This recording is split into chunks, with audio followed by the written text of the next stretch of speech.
Many agree education is the way to development. However, 30 million children in sub-Saharan Africa do not have access to education. Many who receive an education are confronted with various challenges, such as finding employment. For more on the subject, we are joined from New York by Amini Kajunju, President and CEO of the Africa America Institute, AAI. Amini Kajunju, welcome to the program. Thank you. Thank you for having me. Let me start with a very basic question. How do you assess the state of education in Africa? Well, it's not where it needs to be. We have a continent that has one of the largest youth population in the world, and but we're not educating all of them, and even when we are, they're not the schools are not producing the best results. I'll give you an example. South Africa, which is one of the most advanced economies on the continent, but in South Africa, in many schools, particularly the rural schools and the poor schools, you can get a passing grade if you get 4 out of 10. So people are graduating, but many really do not have the skills to participate in this knowledge-based economy. So if we look at educational reforms, where should we focus the attention then? You know, we've been looking at this issue for several months now in preparation for this conference that we're holding on September 9th on the state of education in Africa. And one of the things that keep coming up is, in addition to obviously appropriate infrastructure, so we're talking about obviously building, desks, books, light, water, the infrastructure has to be there, but the very important component to all of that is also the quality of the teachers.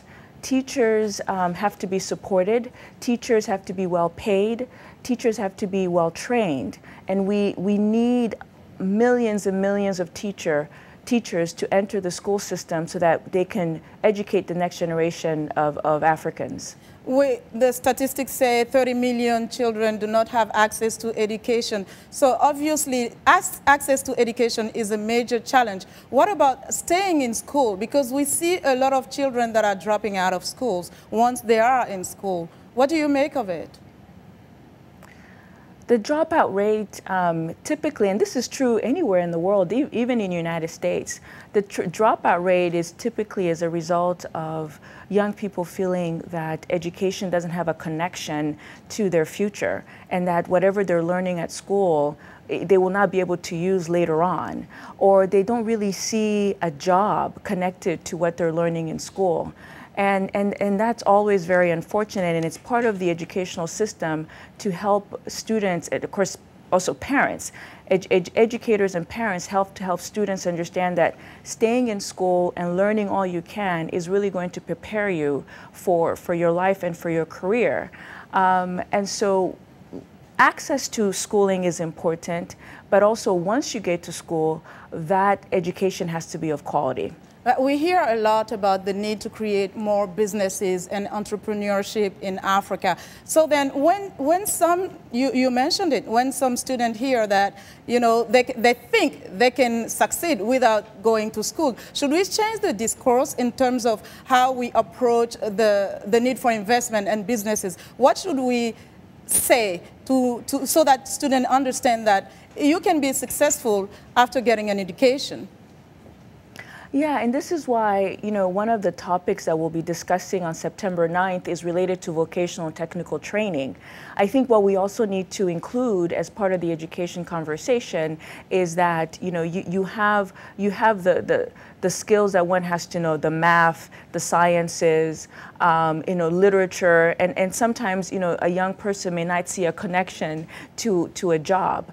But if we also add, for some of the students, a vocational and technical track in which they're learning a trade, in which they're learning something that they can use right away, right after they finish school, then maybe we'll be able to keep our kids in school. The other thing, too, is to teach entrepreneurship in the schools.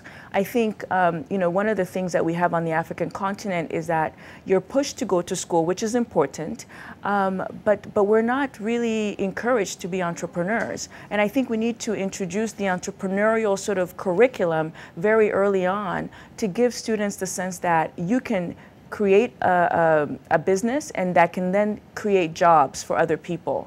Ms. Kajunju, that's all the time we have. Thank you so much for joining us today.